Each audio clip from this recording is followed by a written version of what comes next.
하나님의 말씀은 생명이며 능력이며 구원입니다. 아멘. 왜 그러냐면 로마서 10장 17절에 보면 믿음은 들음에서 나며 아멘. 들음은 하나님의 말씀으로 말미암는도다. 아멘.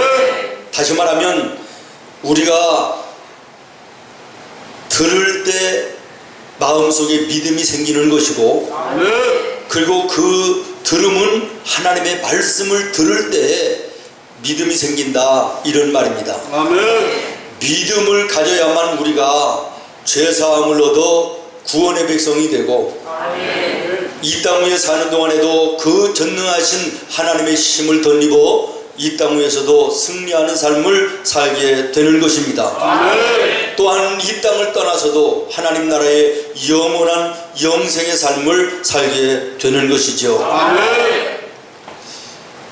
그러나 오늘 안타까운 것은 우리 한국 교회에 하나님의 이 말씀이 약화되고 있다는 것이고, 한 걸음 더 나가서 하나님의 말씀이 무너지는 이런 시대를 맞이했다라고 하는 것입니다.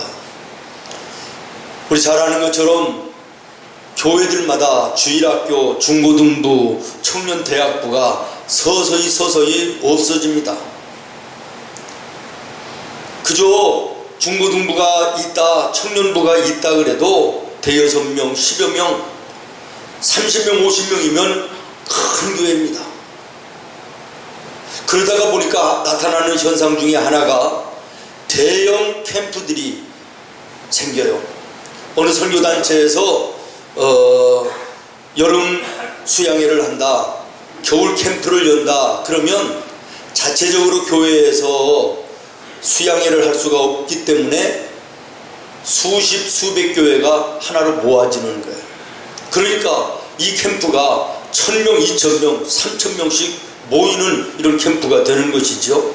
그런데 문제는 그 캠프 속에 그 진행되어지는 모습을 보면 그래도 그 자리까지 오는 우리 젊은이들이 있다는 것이 참 은혜고 감사한 일이지만, 그 예배하는 모습들이 우려스러운 바가 많다라고 하는 염려의 목소리들이 들리는 것이 뭐냐면, 찬양하는 시간에는요 불같은 뜨거움이 있어요. 자리에서 일어나서 손뼉을 치면서 땀을 뻘뻘 흘리고 뛰면서 찬양하는데요, 때로는 눈물도 흘리고요 열심히 찬양을 해요. 그런데 문제는 찬양이 끝나고 전도사님이든 목사님이든 강단에 올라와 하나님의 말씀이 증거되기 시작하면 아이들이 전부 다 존다는 거예요.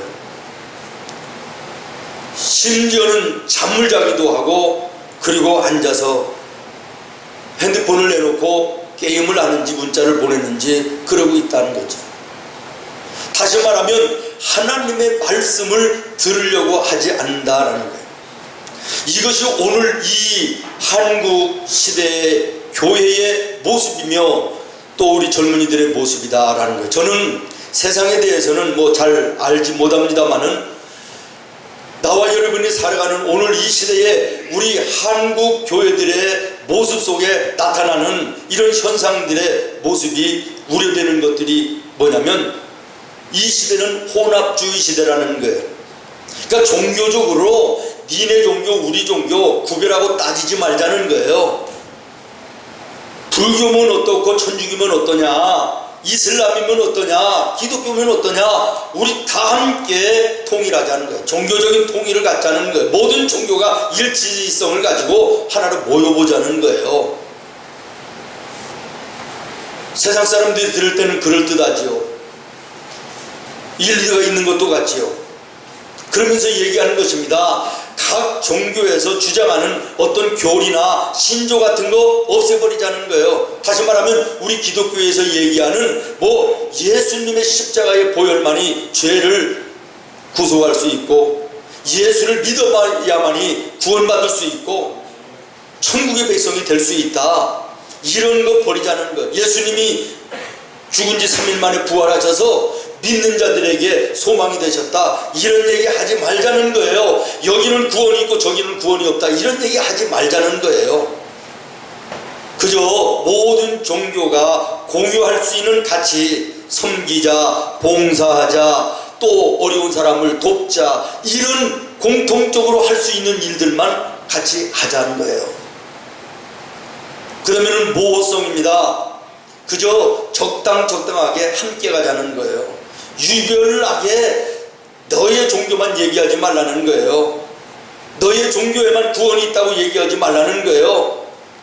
그래서 이 시대는 진리라는 것이 따로 있는 것이 아니고 각 사람마다 진리의 어떤 기준을 정하고 그 진리를 따라서 살면 되는 거지. 꼭 예수 믿어야 진리냐?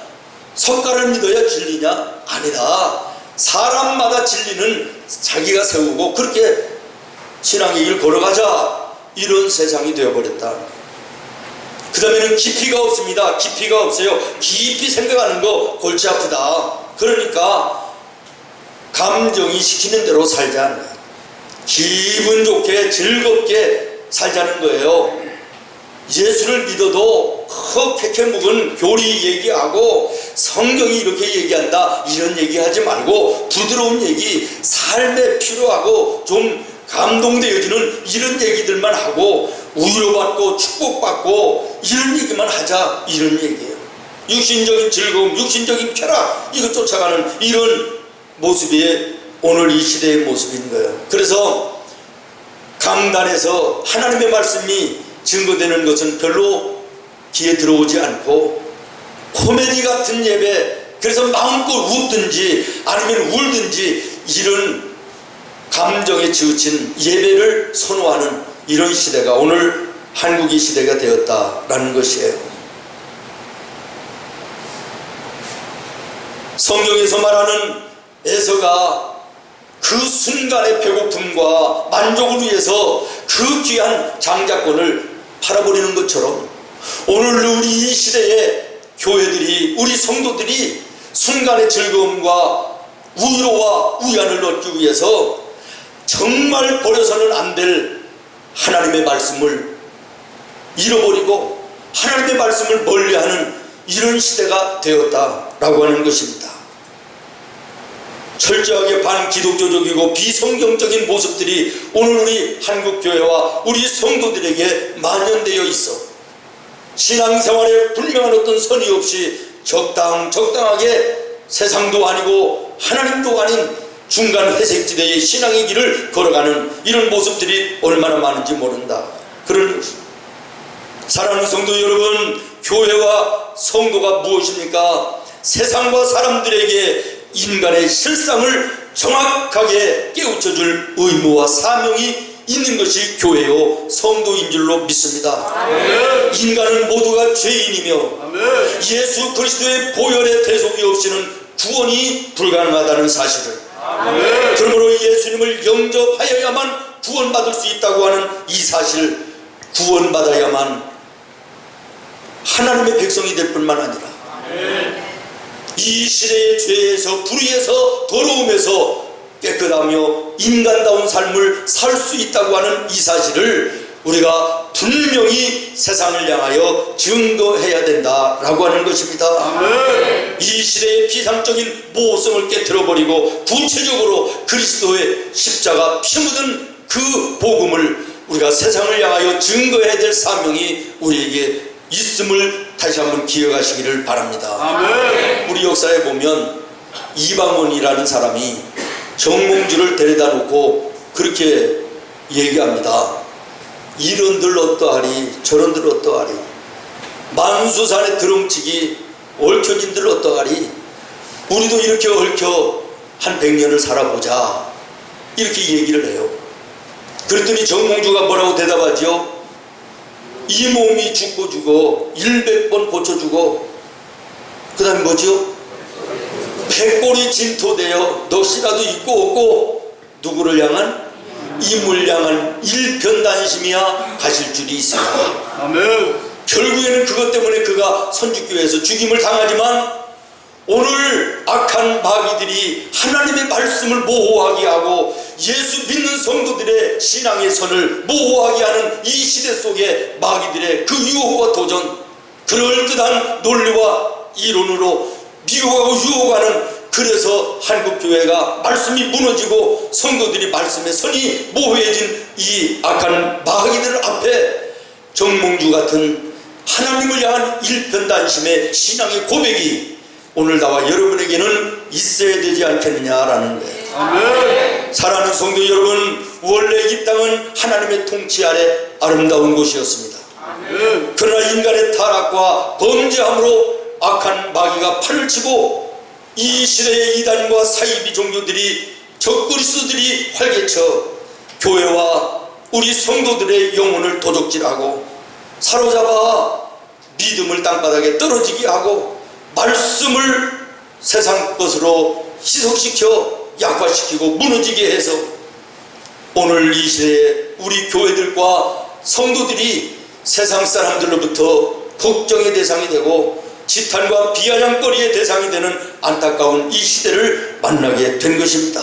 아멘. 사랑하는 성도 여러분, 우리는 이 시대에 잃어버린 하나님의 나라를 다시 회복해야 될 사명이 있고 아멘. 그 사명을 세상을 향하여 외쳐야 될 또한 사명이 있음을 기억하시기를 바랍니다. 아멘. 일제의 나라를 빼앗기고 절망의 나라의 이상화 시인은 빼앗긴 들에도 봄은 오는가 울부짖어 외쳤던 것처럼 오늘 우리는 말씀이 무너진 이 시대를 향하여 오늘 우리가 다시 한번 이 대한민국에 하나님의 말씀의 새봄이 다시 한번 돌아오기를 눈물로 기도하며 하나님께 간구해야 될 줄로 믿습니다. 아멘. 오늘 우리는 이런 상황 속에서 먼저 내 믿음을, 내 신앙의 모습을 돌아와야 될 것이다 생각합니다. 예수를 믿는다고는 하는데, 신앙생활을 한다고는 하는데, 예배를 드린다고는 하는데, 교회에서 직분도 받았다고는 하는데 무슨 슬럼프가 그렇게 많고 무슨 시험거리가 그렇게 많은지, 이런 이유 저런 핑계 얼마나 많은지, 이것이 오늘 나의 모습은 아닌가. 정말 하나님의 말씀에 귀를 기울이지 못하고 그 하나님의 말씀은 뒤로하고 세상의 소리들에게만 마음을 빼앗긴 이런 모습은 아닌지, 악한 마귀의 세상과 구별됨이 없이 모호한 회색의 적색 그 회색지대를 사는 이런 신앙의 내 모습은 아닌지 오늘 말씀을 통하여 돌아봐야 될 줄로 믿습니다. 아멘. 오늘 본문의 말씀 전도서로 돌아오면 인생을 전부 다 살아보고 노년에 이르는 솔로몬이 이렇게 고백을 하는 것입니다. 세상 살아보니 헛되고 헛되고 헛되고 헛되니 모든 것이 헛되다.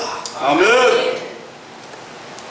여러분, 이 솔로몬이 헛되고 헛된 것을 강조하는 목적은 그 사람이 비관론자요 허무주의 염세주의자가 아니라 이 세상 모든 것으로는 진정한 의미, 진정한 만족, 진정한 진리는 없다. 허무한 것이다. 그러면서 이 헛되다고 하는 말씀 뒤에는 대안을 요구하고 끌어내는 솔로몬의 지혜가 들어있는 거예요. 그래, 세상의 부귀영화로는 인생의 진정한 만족과 행복이 없다. 세상의 모든 것 전부 다 가지고 누려봐도 그것은 허탄한 것뿐이다. 그러면 영원한 것은 무엇이냐? 라고 하는 물음을 너희들이 하라는 거예요. 그러면서 그는 명쾌하게 대답합니다. 하나님밖에 없다는 거예요. 아멘. 내가 돈도 가지고 살아가고 육신의 즐거움과 쾌락을 쫓아 누리면서 살아보기도 하고 왕의 권력을 가지고 권세를 가지고 살아봤지만 하나님이 없는 그 모든 것은 헛되었다는 거예요. 아멘. 하나님이 함께 하실 때 의미가 있는 것이고 하나님이 함께 하실 때 그 인생이 복되다는 것을 결론적으로 얘기하고 있는 것입니다. 아멘. 사랑하는 성도 여러분, 그러면서 3절에 솔로몬은 이렇게 얘기합니다. 하나님이 없는 해 아래서의 모든 수고는 헛되다. 아멘. 여러분, 이런 측면에서 여러분 열심히 땀 흘려 수고하며 사는 오늘의 그 삶에 하나님이 함께 하시는가 돌아봐야 될 것입니다. 아멘.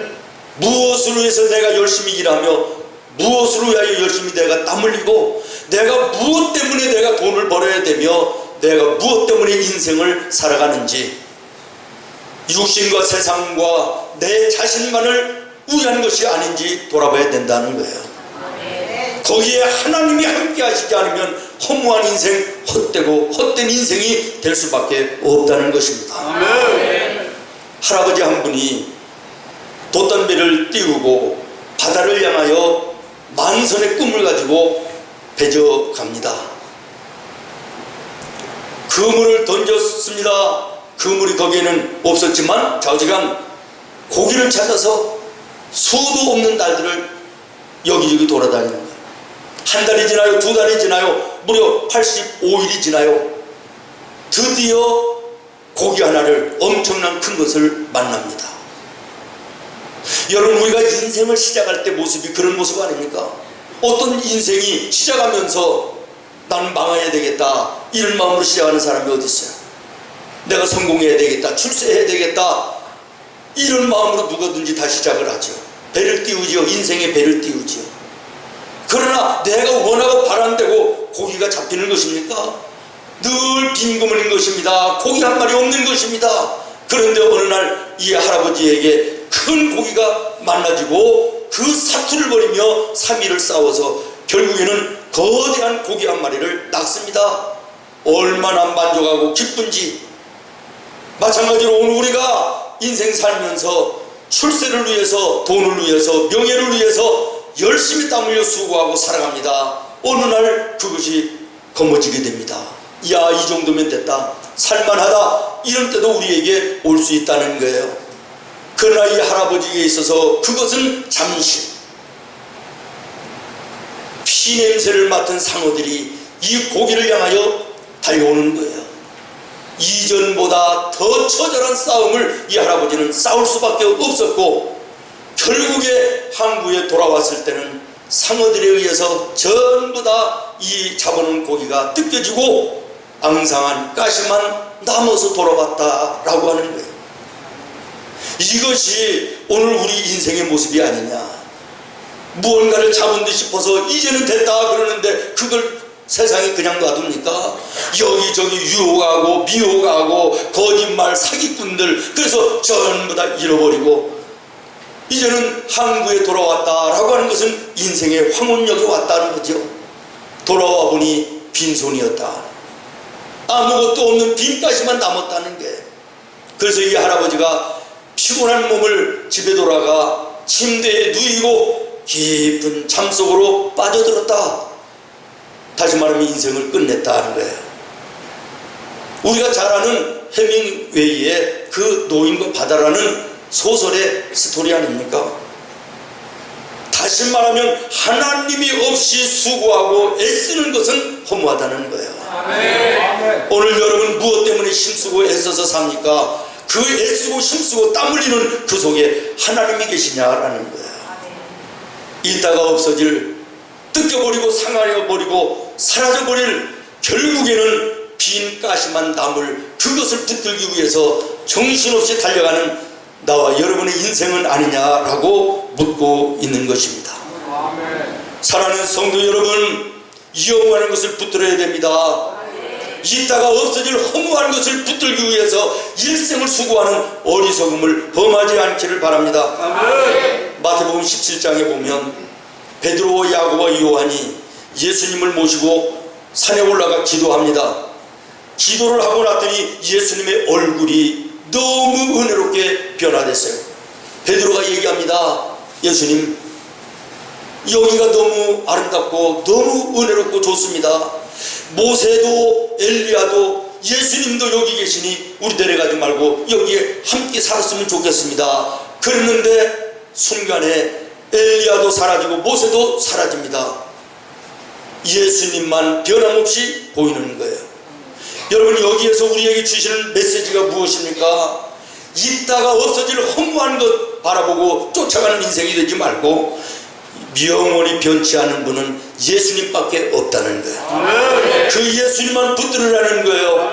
예수님이 답이라는 거예요. 예수님이 인생의 모든 것이 되신다는 사실을 말씀하고 있는 것입니다. 아멘. 사랑하는 성도 여러분, 오늘 내가 쫓아가며 붙들고자 하는 것이 정말 있다가 없어져 버릴 허무한 것이 아닌가 점검하는 은혜의 아침이 되기를 바랍니다. 아멘. 세상의 모든 것은 이따가 사라지는 안개와 같습니다. 아멘. 아침에 이슬과 같은 것입니다. 아멘. 그것을 붙들려고 죽어라고 애쓰는 인생 끝은 허무하다고 솔로몬은 말하고 있는 것입니다. 아멘. 영원히 변치 않는 것은 예수 그리스도뿐이다. 아멘. 그 예수님을 붙들으라는 것이에요. 그러면 그 속에 삶의 모든 것이 들어있다는 거예요. 아멘. 예수님은 전능하신 하나님이십니다. 아멘. 우리의 인생의 생사와 복을 주장하십니다. 아멘. 그 예수님을 붙드는 나와 여러분 되기를 예수님의 이름으로 축원합니다. 아멘. 마태복음 7장으로 돌아옵니다. 마태복음 7장의 이 말씀의 결론은 뭐냐? 기도하라. 아멘. 그러면 내가 응답하겠다라는 거예요. 너의 필요가 있는 거 내가 안다. 네가 원하는 거 내가 안다. 세상에서 구하고 사람에게 구해도 해결될 수 없고 불가능한 거 있지 않느냐? 내게 가지고 오라는 거예요. 그리고 예수님의 이름으로 기도하라는 거예요. 그러면 내가 들어주겠다는 거예요. 이것이 마태복음 7장 7절로 12절의 말씀인 것입니다. 예수님이 말씀하십니다. 구하라, 찾으라, 두드리라. 아멘. 아멘. 아멘. 여러분, 우리 예수님께서 기도에 대해서 말씀하시며 똑같은 말씀을 왜 세 가지의 표현으로 하시고 계실까? 기도하라는 것인데 구하라, 찾으라, 두드리라. 다시 말하면 간절함으로 기도하라는 거예요. 아멘. 건성으로 기도하지 말고 간절함으로 기도하라는 거예요. 아멘. 예수님도 겟세마네 동산에서 제자들과 더불어 기도하실 때 3번씩 제자들을 깨우며 나와 함께 기도하자, 나와 함께 기도하자 3번을 말씀하십니다.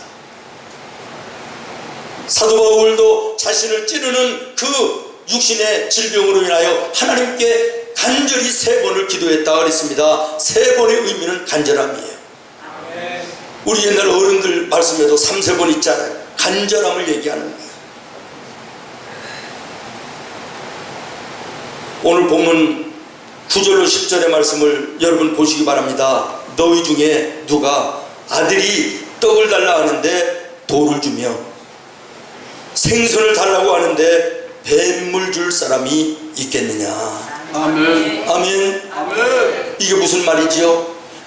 응답의 당연성을 얘기하는 거예요.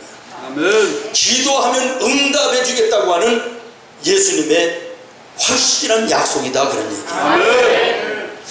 누가복음 18장에 보면 그렇게 얘기해도 기도하지 않는 성도들을 향하여 이런 비유를 들어서 기도하라고 예수님이 말씀하십니다. 뭐냐면 아주 못된 재판관이 있었다는 거예요.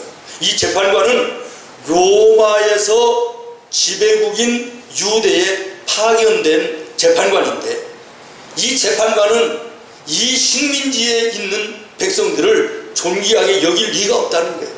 그래서 돈보따리를 싸들고 문제를 해결해달라 찾아오는 사람들 문제만 재판해주지, 돈 없는 사람들, 가난한 사람들, 비천한 사람들은 거들떠 보지도 않는 나쁜 재판관이었다. 그런 재판관이 있었다. 그런데 어느 날 혼자 사는 외아들만 데리고 사는 불쌍한 여인이 억울한 일을 만나서 재판관을 찾아갔다. 재판관이 돈이 없는데 나는 안 해준다. 거절하는데도 또 찾아갔다. 또 거절하는데도 또 찾아갔다. 또 찾아갔다. 그랬을 때 불의한 재판관이라 할지라도 이 여인이 이뻐서가 아니라 이걸 들어주고 해결해주지 않으면 내가 귀찮고 괴로우니까 해결해주자 그러면서 해결해줬다는 거예요. 아멘. 이게 무엇이지요? 기도. 매달려 간절히 기도하면 이런 재판관 불의한 사람도 문제를 해결해 주는데 사랑의 하나님이, 우리 아버지가 되시는 하나님이 너의 문제를 해결해 주시지 않겠느냐, 그런 말이에요. 아멘. 여러분, 재판관과 이 여인의 관계가 무슨 관계입니까? 아무런 관계도 없어요. 어떤 관계가 없는 사람이에요. 그럼에도 불구하고 쫓아가니까 해결해 줬다면, 하나님과 나와 여러분의 관계는 어떤 관계입니까? 하나님의 자녀요. 아멘. 나와 여러분은 하나님의 아들이요 하나님의 딸인 것입니다. 아멘. 이런 관계가 있는데 기도하는데 하나님이 안 들어주시겠느냐, 그런 얘기예요. 이 재판관하고 이 여인하고 평상시에 지낼 때 뭐 약속이 있었습니까? 아무런 약속도 없습니다. 이 재판관이 평상시에 살면서 이 여인에게 어려운 일 있으면 나를 찾아오세요. 내가 도와줄게. 내가 해결해 줄게. 이런 얘기 한 적이 없습니다. 약속이 전무한 거예요. 그런데도 쫓아갈 때 해결을 받았다는 것이죠. 그렇다면 하나님과 우리 사이에는 약속이 있지 않느냐는 거예요. 구하라, 찾으라, 두드리라 계속해서 말씀하시는 것입니다. 기도하기만 하면 응답해 주겠다. 응답해 주는데 네가 달라는 거 더 넘치는 것으로 주겠다는 응답의 약속이 수도 없이 있는데 우리가 기도하지 않는다. 이거 얼마나 큰 문제냐. 이 홀로 된 여인은 재판관을 쫓아다니는데 혼자 쫓아다니는 거예요. 해결해 달라고 혼자 쫓아다니는 거예요. 그런데 나와 여러분은 혼자입니까? 내가 예수님의 이름으로 기도하기를 원하여 무릎 꿇기만 하면 성령께서 내 마음속에 말할 수 없는 탄식으로 나의 기도를 도와주신다고 그랬는데 여러분을 위해서 함께 기도해주는 믿음의 식구들이 있는데 여러분을 위해서 기도하는 목사가 있는데 혼자가 아닌데 왜 기도하지 않느냐. 아무런 관계도 없는데 아무런 약속도 없는데 홀로 쫓아가는데도 이 여인이 해결함을 받았다면 너에게는 부모와 자녀의 관계가 하나님과 있지 않느냐. 약속도 있지 않느냐. 혼자가 아니라 믿음에 함께 기도하는 믿음의 동역자들이 있지 않느냐. 그런데도 우리가 기도하지 않는다. 그러면 나는 어떤 사람입니까? 나는 어떤 사람입니까? 나를 이렇게 손가락으로 가르쳐 보십시오. 악질. 여러분 이거 간단하게 듣지 마십시오. 이렇게 하나님이 예수님을 통하여 기도하라. 기도하면 내가 응답한다. 수도 없는 약속, 수도 없는 말씀을 하시는데도 우리가 기도하지 않으면서 세상 왜 이렇게 빡빡하냐, 내 생각하는 대로 왜 안 되냐, 왜 나는 이렇게 고통이냐 아픔이냐, 언제 대대로 되는 것이냐, 이런 성도가 있다면 그게 진정한 성도일까를 돌아보시기를 바랍니다. 아멘. 사랑하는 성도 여러분, 기도해야 합니다. 스펄전 목사님이 이런 얘기를 하셨습니다. 기도하지 않고 성공하는 것이 있다면 그 성공은 저주가 되는 것이다. 묵상해봐야 될 말입니다. 기도하지 않는데도 여러분 가정 평안합니까? 사업이 잘 됩니까? 이거 축복이라고 얘기할 수 없다는 것이에요. 이 말을 반대로 뒤집어서 얘기하면 기도를 했는데도 불구하고 내 삶이 잘 안 풀립니까? 잘 안 됩니까? 답답한 일이 자꾸만 가로막습니까? 이것은 인생의 실패도 아니고 저주도 아니고 오히려 이것이 성공과 축복으로 가는 한 과정임을 깨닫게 되는 것입니다. 그러므로 성도는 언제나 늘 기도의 생활을 게을리해서는 안 됩니다. 숨을 쉬고 사는 것처럼 기도의 생활은 너무나도 당연한 것으로 신앙의 핵심임을 기억하시기를 바랍니다. 바빠서 시간이 없어서 핑계를 합니다. 그러나 그렇기 때문에 기도해야 되는 것입니다.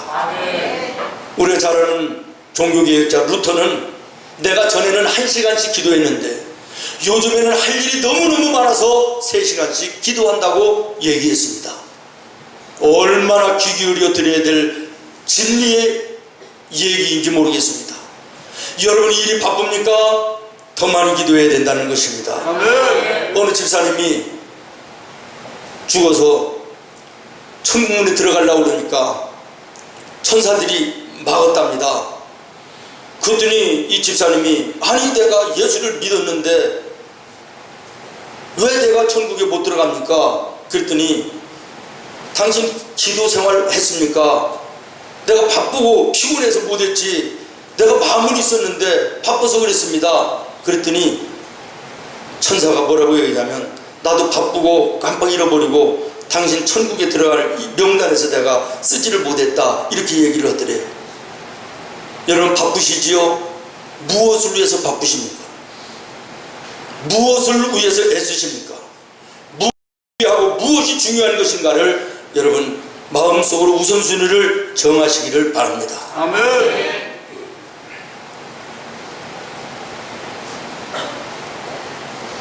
말씀을 마치려고 합니다. 우리 손주가 미국에 사는데 지난 여름에 왔다가 장난감 카봇이라고 하는 그 변신하는 장난감을 하나 사가지고 갔어요. 내가 사줬는데 너무 좋아하는 거예요. 근데 가서 놀다가 보니까 하나만 가지고 너무 재미가 없는 거예요. 많은 장난감이 있는데 요거에만 꽂혀가지고. 근데 광고에 나오는 게 보니까 다른 변신하는 로봇가 이게 하나가 아니라 세트로 돼 있대네요. 그 장난감은.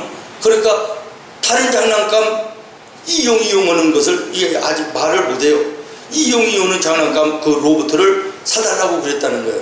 그러니까 지네 엄마가 한국에 가야지, 할아버지네 집에 가야 살 수 있지 여기에는 없다 그렇게 얘기를 했더니 화상통화할 때마다 내 얼굴이 딱 비치면 하찌 카봇 그러는 거예요. 그래서 무슨 소리냐 그랬더니 로봇을 카봇을 사달라고 그러는 건데 할아버지네 집에 가야만 이걸 살 수 있다 그러니까 이제 사달라는 게 나한테. 그래서 내가 애들한테 그랬어요. 우리 집사람은 또 사준대요. 사서 보낸대요. 그래서 사달라는 대로 사주면 애 버릇 나빠진다. 그리고 다른 장난감도 많은데 그것만 갖고 놀아야 되나? 안 된다고 그래. 이렇게 얘기를 했거든요. 근데 그 다음날 또 보더니 하찌카봇 그래요. 마음이 조금 달라져요. 야, 이거 사줘야 되나? 근데 또 그 다음날 또 보니까 하찌카봇 그러는 거예요. 한국 사람들도 없고 지네 엄마하고 하루 종일 혼자 노는데 안 됐다. 그래서 우리 집사람 보고 사서 보내라고 그랬어요. 그랬더니 마음에 드는 게 하나인데요. 내가 하나 더 사서 2개를 보내라고 그랬어요. 무슨 얘기인지 아세요? 처음에는 내 마음이 사주고 싶은 마음이 없더라고. 그런데 2번 얘기하고 3번 얘기하니까 사줘야 되겠다는 마음으로 바뀌는 거예요. 여러분들이 기도해야 될 기도의 제목 가지고 하나님 앞에 무릎 꿇을 때 하나님이 보실 때 여러분들이 하는 행동이나 사는 것이 처음에는 마음에 안 들어서 안 되겠다 이런 마음을 잡수셔도 또 한번 하찌카봇 구하면 하나님 마음 달라지실 수 있다는 거예요. 결국에는 주시는데 하나 달라고 그러는데 이 할아버지도 2개 사주는데 사랑 많으신 저 하나님 아버지께서 우리에게 달라는 거 그것만 주시겠어요? 넘치도록 주시겠지. 더 좋은 것으로. 너희가 악한 자라도 좋은 것으로 자식에게 줄 알거든 하물며 하늘에 계신 너희 아버지께서 구하는 자에게 더 좋은 것으로 주시지 않겠느냐. 내일부터 작정 새벽 예배가 한 주간 시작이 됩니다.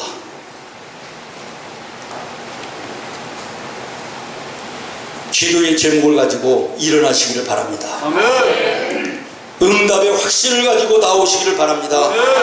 그리고 살아계셔서 우리의 기도에 귀 기울이시는 그리고 응답하시는 하나님 앞에 기도의 무릎을 꿇으시기를 바랍니다. 여러분의 인생에 하나님의 함께 하심에 놀라운 기적의 역사들이 나타나고 경험되어지는 은혜의 기도가 되기를 예수님의 이름으로 축원합니다. 기도하겠습니다.